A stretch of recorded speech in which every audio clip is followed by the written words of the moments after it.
반갑습니다. 또한 이 자리에서 하나님의 말씀을 오늘 처음으로 전하게 됐는데 이 자리가 주님의 은혜 안에 정말로 복된 시간이 되었으면 좋겠습니다.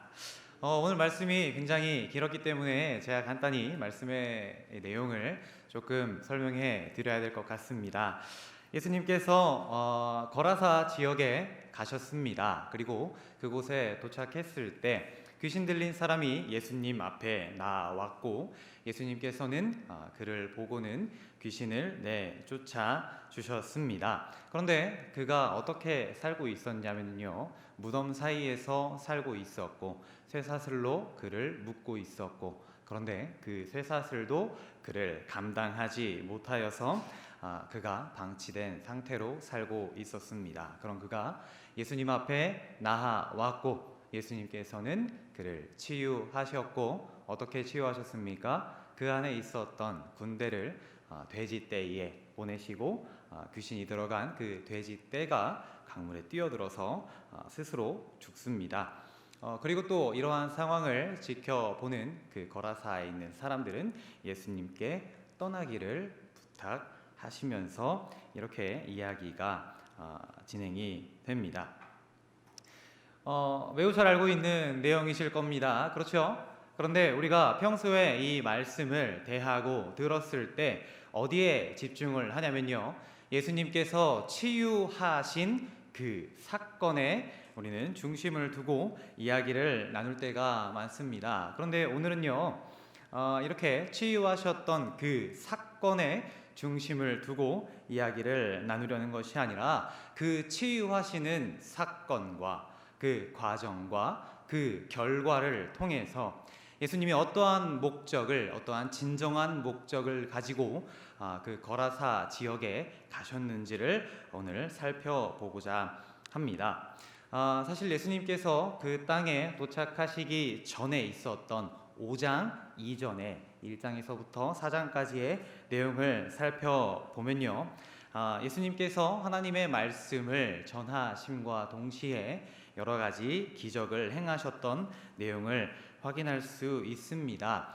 그런데 이렇게 말씀을 전하시고 기적을 행하시는 내용이 앞에서 쭉 이어지다가 거라사 지역에 도착을 하셨습니다. 그런데 예수님께서 거라사 지역에 도착을 그렇게 하셨을 때 자칫 보면 예수님의 발걸음이 어쩌다 보니까 그 자리에 있었던 것 같은 느낌을 조금은 받을 수가 있는데요, 사실은 그것이 아니라는 것을 우리가 본문을 통해서 또 이전에 4장에서의 내용을 통해 확인할 수 있습니다.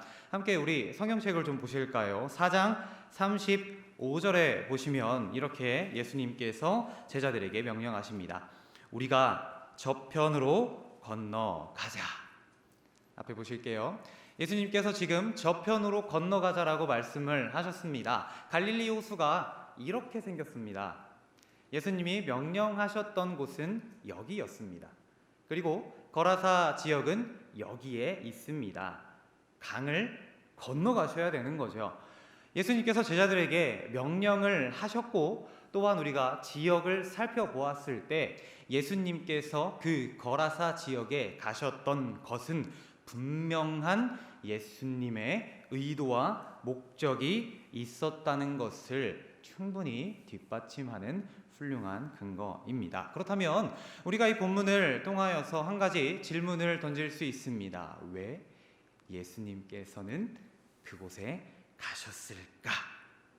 이런 질문을 던질 수가 있습니다. 물론 우리가 본문에서 확인하셨듯이 귀신에 들려있는 그 사람을 치유할 목적이 예수님께는 있었습니다. 그런데요, 말씀을 계속해서 쭉 살펴보면 서두에서 말씀드렸듯이 예수님의 진정한 목적이 그를 치유하고자 하는 것에 중심을 두고 있는 것이 아니라는 것을 알 수 있습니다. 그래서 우리는 치유하신 사건에 중심을 두고 보는 것이 아니라 치유하신 그 예수 그리스도를 우리가 중점적으로 살펴볼 텐데요, 오늘 우리는 나를 변화시킨 보혈의 능력이라는 제목으로 말씀을 나누고자 합니다.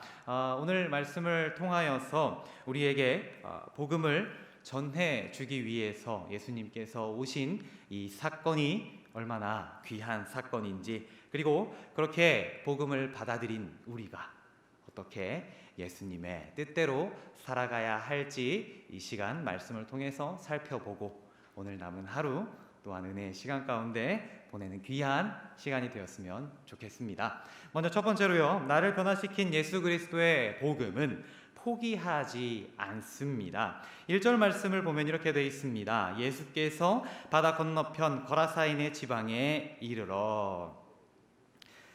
오늘 무대가 되고 있는 그 거라사 지역에 예수님께서 가셨습니다. 사실 이 거라사 지역은 어떤 지역이었냐면요, 이방인의 땅이었습니다. 즉 유대인의 기준으로 보았을 때 멸시되고 배척되어지는 그러한 땅이었습니다. 또한 예수 그리스도의 복음이 닿지 않았던 그 생명이신 그 복음의 말씀이 전해지지 않았던 지역이기 때문에 죽음의 땅이었습니다. 또한 오늘 말씀에서는 그것이 잘 드러날 수 있도록 마가가 죽음을 상징하는 무덤이라는 단어를 사용하였고요, 부정을 상징하는 돼지라는 단어를 계속해서 마가가 사용하는 것을 우리는 확인할 수 있습니다. 또한 여기에 더해서 오늘 지금 등장한 주인공 중에 한 명이죠. 제자들과 예수님이 그 자리에 갔을 때에 그들 앞에 온 자가 누구입니까? 너무 부정하게 여겨질 귀신 들린 사람이 그들 앞에 왔던 것을 보았을 때 그 땅이 얼마나 부정한 땅이었는지를 계속해서 보여주는 것을 우리는 확인할 수 있습니다. 그런데 그곳에 예수 그리스도가 지금 오신 것입니다. 예수 그리스도의 복음은요, 이렇게 찾아오시는 것으로 시작이 됩니다.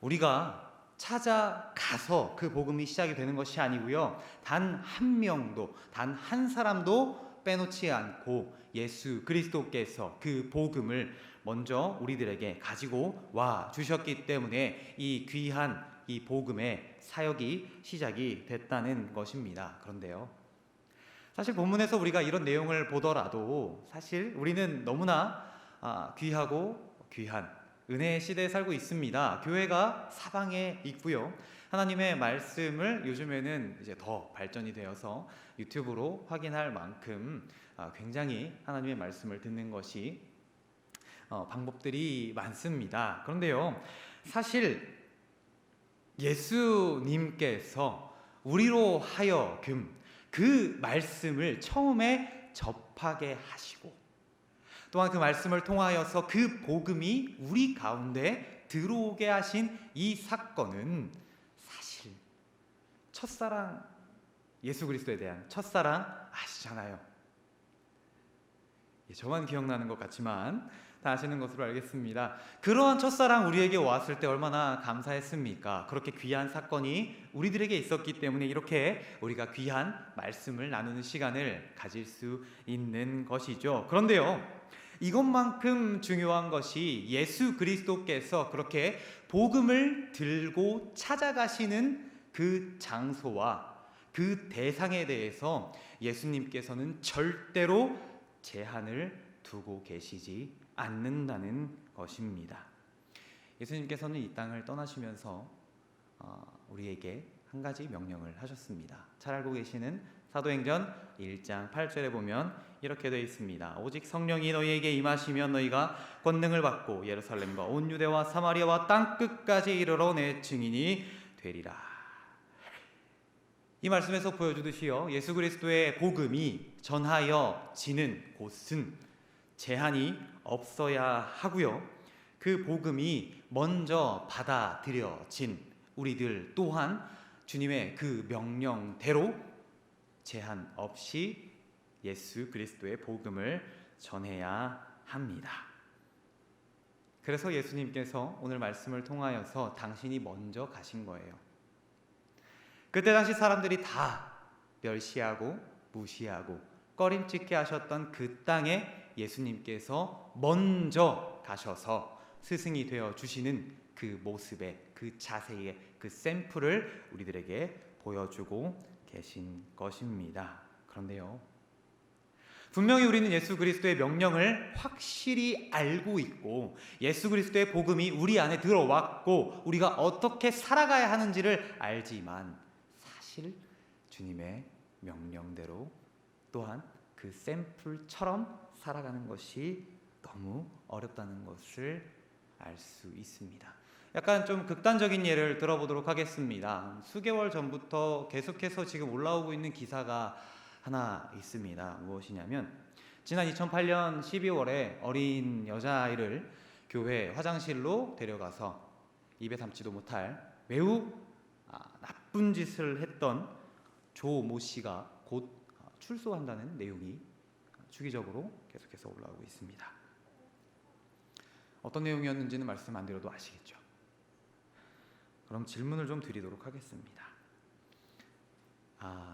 이 사람에게도 예수 그리스도의 복음이 전해져야 할까요?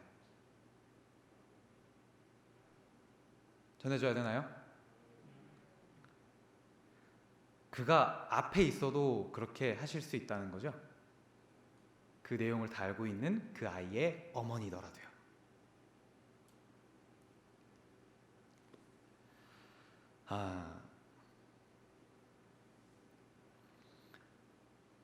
말씀에서 나와 있는 것처럼 사실 이 거라사 지역의 사람들을 유대인들이 멸시하고 무시하고 그들을 꺼림칙해 하지만 사실 이 거라사 지역에 살아가는 사람들이 이 유대인들에게 어떤 직접적인 어려움을 끼쳤거나 그들에게 해를 가하지는 않았어요.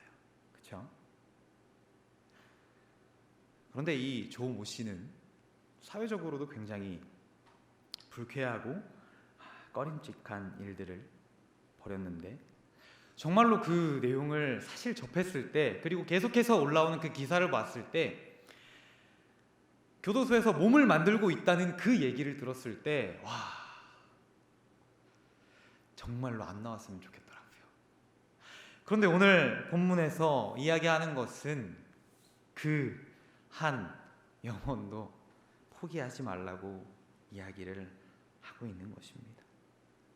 예수 그리스도의 복음은요, 정말로 내가 보기에 나의 기준으로 보았을 때 너무 용서가 안 되고 너무 죽었으면 좋겠고 제발 지옥에나 갔으면 하는 사람일지라도 그리스도의 복음을 들을 기회는 그들에게 주어져야 된다고 말씀하고 있습니다.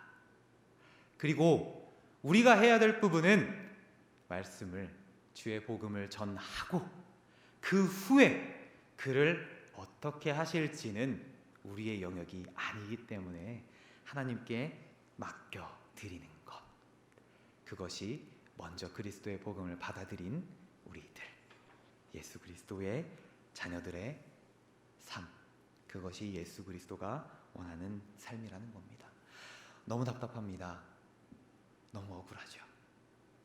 원망도 할 수 없는 이 삶이 굉장히 고통스러운 것 같은데 사실 예수님께서는 우리들에게 그렇게 편안한 이 땅에서의 편안한 삶, 이 땅의 기준으로 보았을 때의 편안한 삶보다는 예수 그리스도 당신 그 안에 들어와서 살아가는 그 자유의 삶 가운데에 예수 그리스도 안에서의 그 자유함을 누리면서 그 안에서 기쁨을 누리도록 하나님은 그렇게 원하고 계십니다. 조금은 답답하더라도 그 안에서 예수님 안에서 우리들에게 분명히 보여주시는 그러한 기쁨의 삶 가운데에 살아가시는 저와 여러분이 내가 보기에 포기하고 싶지만 그 한 영혼조차 예수님을 따라 포기하지 않고 살아가는 저와 여러분이 되었으면 좋겠습니다. 두 번째로요, 나를 변화시킨 예수 그리스도의 복음은 단절된 것을 회복시켜 주십니다. 예수님께서 이 거라사 지역에 오기 전까지 이 귀신 들린 사람은 매우 참담한 삶을 살아갔었습니다. 본문의 3절과 4절을 보면 이렇게 나와 있습니다. 그 사람은 무덤 사이에 거처하는데 이제는 아무도 그를 쇠사슬로도 맬 수 없게 되었으니 이는 여러 번 고랑과 쇠사슬에 매었어도 쇠사슬을 끊고 고랑을 깨뜨렸음이로라. 귀신 들린 사람은 이 죽음을 상징하는 무덤 사이에 살고 있었습니다. 쇠사슬로 그를 메었지만 그는 이제 쇠사슬도 감당하지 못할 만큼 무엇도 주체하지 못하는 그러한 삶을 살아갔더니 그 지역에 살아가고 있는 다른 사람들 모두로부터 방치되어지는, 그들로부터 외면되어지는 삶을 살아가게 됩니다. 한마디로 정상적인 삶을 살아갈 수 없게 되었다는 겁니다. 본문에 드러나 있지는 않지만 그가 이렇게 무덤 사이에 묶이기까지의 과정은 좀 이랬을 것 같습니다. 먼저 가족들이 제정신이 아닌 이 사람을 발견했겠죠. 그랬을 때 두고 보니까 이 사람이 이 가정에서 감당이 안 되니까 마을 사람들과 의논을 했을 겁니다. 그랬을 때 마을 사람들이 그러면 우리가 옆에 두긴 힘드니까 저기 멀리 있는 무덤에라도 갖다 놓자 해서 쇠사슬로 묶고 그를 고정을 시켜뒀겠죠. 근데 그랬을 때까지만 해도 누군가 관리를 했다는 겁니다. 묶여있는 게 잘 묶여있는지 확인을 해야 됐겠죠. 그런데 시간이 지나자 이러한 쇠사슬로도 그를 결박할 수 없는 상태가 되자 어떻게 했다고요? 그를 방치하였을 것입니다.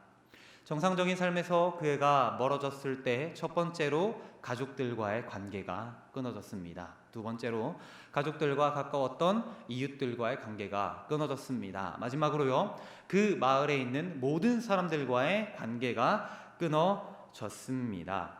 모두가 그 사람을 포기한 것이죠.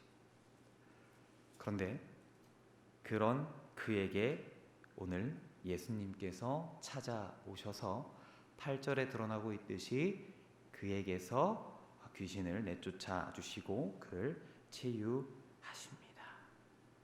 자, 이 귀신 들렸던 사람을 예수님께서 치유하시자 굉장히 놀라운 일이 벌어집니다. 19절의 내용에서는요, 내 가족에게 알리라. 그리고 20절에서는 데가볼리에 전파하니 라는 내용을 보니까 예수님께 치유받은 이 사람이 19절에서는 가족들에게 먼저 돌아갔고요. 그 다음에는 예수님의 복음을 전하기 위해서 이웃에게까지 돌아가는 장면을 우리는 확인할 수가 있습니다. 가족과의 관계가 회복되고 이웃들과의 관계가 회복되고 마을 사람들과의 관계가 회복되었다는 것입니다. 예수님께서는요, 궁극적으로 이 땅에 오신 이유가 온 인류를 구하기 위함이었습니다. 그리고요, 그렇게 구원을 이루어 가시는 과정 중에서 보너스로 우리들의 필요를 채워 주시는 것을 우리의 삶에서 확인할 수 있습니다. 귀신 들렸던 사람들은요, 사람들과의 모든 관계가 끊어지고 사람들과 이렇게 끊어진 관계 가운데에 정말로 사람 같지 않은 삶을 살아가고 있을 때 예수님께서 결국은 그를 구원하기 위해서 그 자리에 오셨을 때 그냥 딸랑 너 구원 끝낸 것이 아니라 그가 정말로 그의 삶에서 필요로 하였었던 그의 육신을 치유하여 주셨고, 여기에서 끝난 것이 아니라 우리 가족들과의 관계도 회복해 주셨고 사람들과의 관계도 회복하여 주셨는데요. 그런데 여기에서 끝난 것이 아니라 어디까지 회복해 주셨냐면요, 하나님을 알지 못하였던 그에게 하나님의 말씀을 소개하여 주고 하나님의 복음을 전하심을 인하여서 그로 하여금 하나님과의 관계까지도 회복해 주셨습니다. 놀라운 일이죠.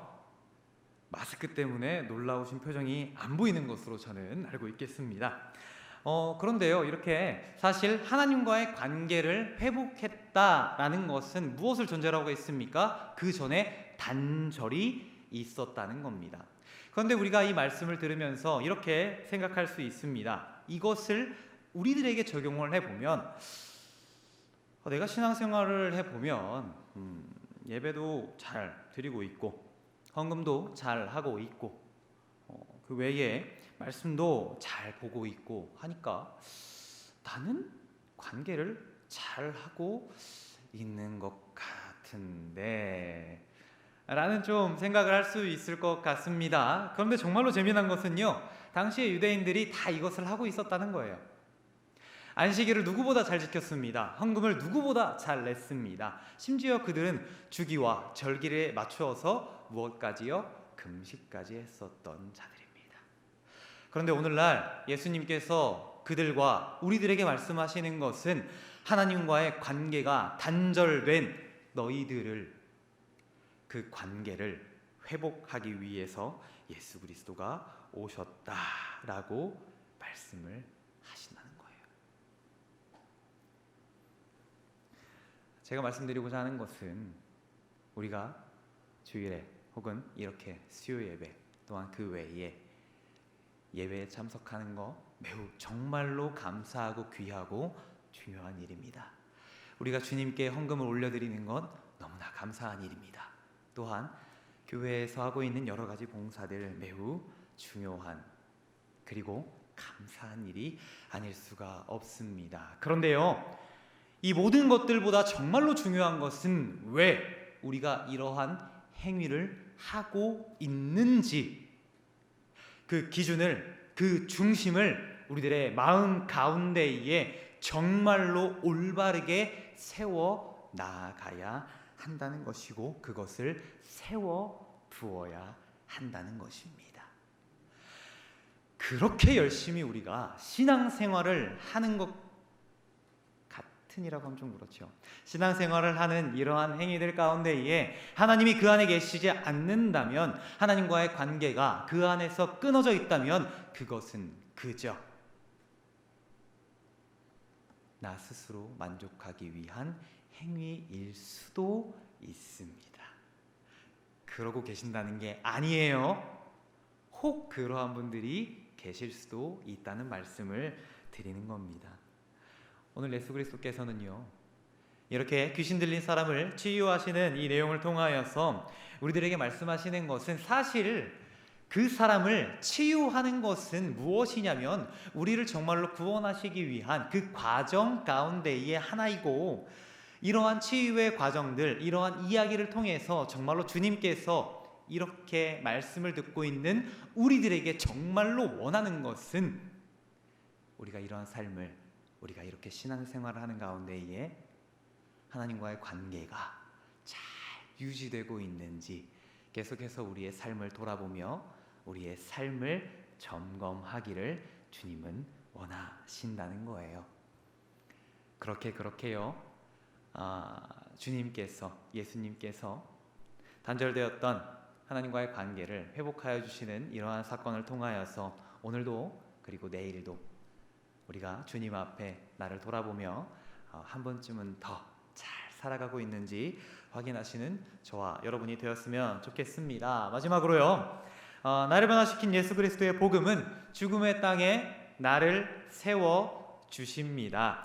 거라사 지역은요, 앞에서 말씀드렸듯이 멸시당하고 무시당하고 다른 사람들에게 배척당하였던 그러한 땅이었습니다. 무엇보다 우리의 생명 되신 예수 그리스도의 복음이 그 안에 없었기 때문에 어떤 땅이요? 죽은 것이나 다름없는 그러한 땅이었습니다. 그런데 그곳에 예수님께서 오셨고 치유하셨고 하나님과의 관계가 회복되게 하셨습니다. 그런데요, 예수님께서 그 자리에 오신 정말로 궁극적인 목적은 따로 있었습니다. 물론 치유하시고 하나님과의 관계를 회복해 주셨던 것이 작은 사건은 아니지만, 사실 예수님께서 이 본문을 통하여서 우리들에게 보여주고자 하신 목적은 따로 있었습니다. 사실요, 오늘 본문 이전에도 예수님께서는 많은 사람들을 치유하셨고 또한 귀신을 동일하게 쫓아내었었던 기록이 앞장에 나와 있었습니다. 그런데 이전에 나왔었던 사건들의 그 기적을 행하신 뒤에 예수님의 말씀은 조금 오늘 본문과는 달랐습니다. 1장 25절에 보시면 잠잠하고 그 사람에게서 나오라 라고 말씀을 하셨고요, 1장 44절에 보시면 삼가 아무에게 아무 말도 하지 말고 말씀을 하셨는데요, 그것과 비교할 수 있는 오늘 본문 5장 19절에 보시면 이렇게 나와 있습니다. 집으로 돌아가 주께서 내게 어떻게 큰 일을 행하사 너를 불쌍히 여기신 것을 내 가족에게 알리라. 차이점을 아시겠습니까? 아시겠죠?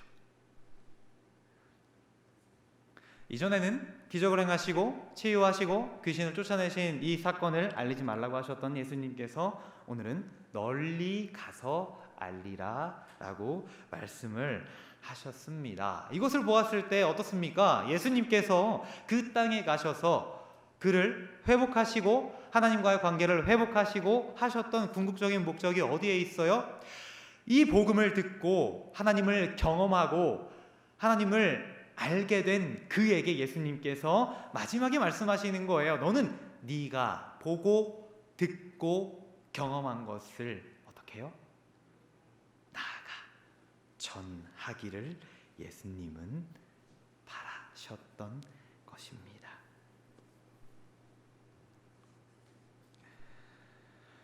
우리의 스승 되시고 우리의 신앙의 샘플이 되시는 예수님께서 서 계셨던 그 땅은 예수 그리스도의 복음이 없는 죽음의 땅. 분명히 그 지역에 있는 사람들도 동일하게 귀신을 쫓아내었다는 내용을 보고 들었고 어떻게 치유하셨는지까지도 다 들었습니다. 그런데 그 사람들은 예수님을 떠나가라고 했어요. 그런 자리에 예수님께서 오늘 서 계시면서 하신 말씀은 내가 전한 그리고 내가 보여준 이 귀한 이 사건을 귀신 들렸던 그 사람이 치유받았던 네가 겪은 이 경험, 그리하여서 이전에 나를 알지 못하였던 하나님의 복음을 알지 못하였던 그 삶에서 변화되어진 네 삶을 저들에게 나아가 보여주고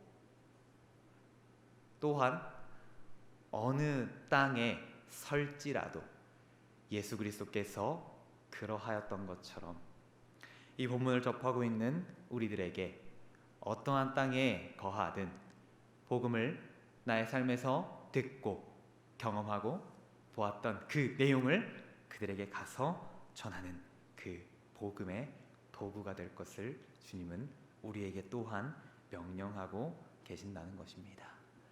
그런데 중요한 것은 이러한 일들을 우리의 힘으로 할 수 있을까요?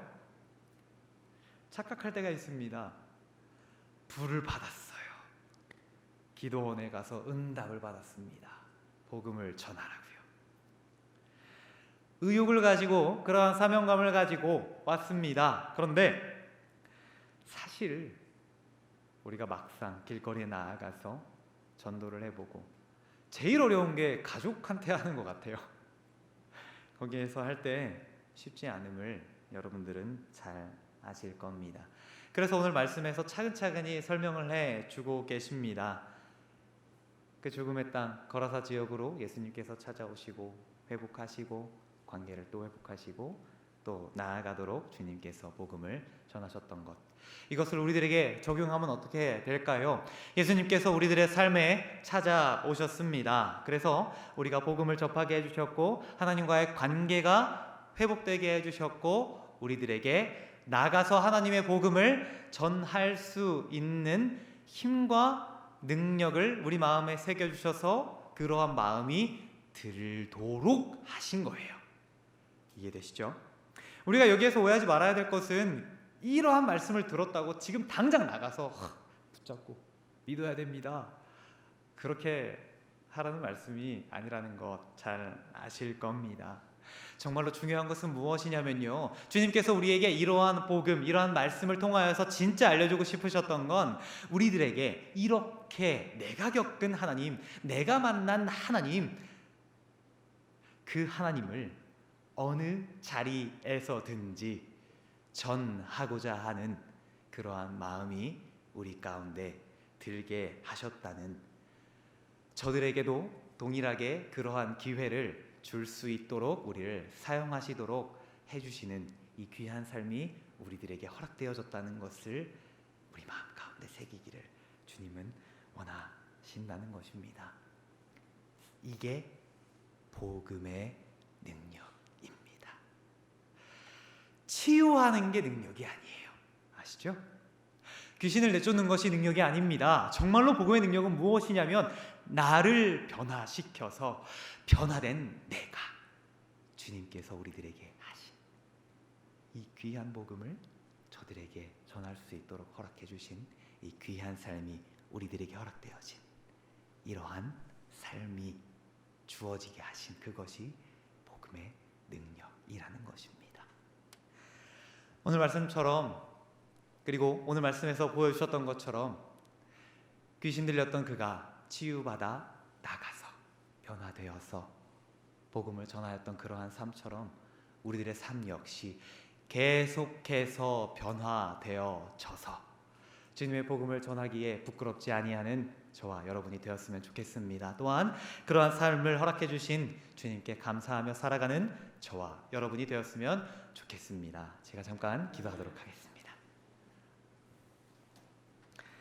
하나님 아버지 감사합니다. 오늘도 우리들에게 귀한 말씀 허락하셔서 주님의 그 귀한 복음의 능력이 나를 변화시키고 또한 나아가 아버지의 복음을 전하게 하시는 귀한 사명을 우리들에게 담당시켜 주셨으며 우리를 변화시키는 것이 주님의 귀한 능력이라는 것을 우리가 깨달게 하셨습니다. 하나님, 이 귀한 시간 허락하여 주셨사오니 우리가 삶으로 돌아가 이것을 실천할 수 있는 능력을 우리들에게 허락하여 주시옵소서. 실천할 수 있는 삶을 우리들에게 허락하여 주시옵소서. 감사드리며 예수 그리스도의 이름으로 기도드렸습니다.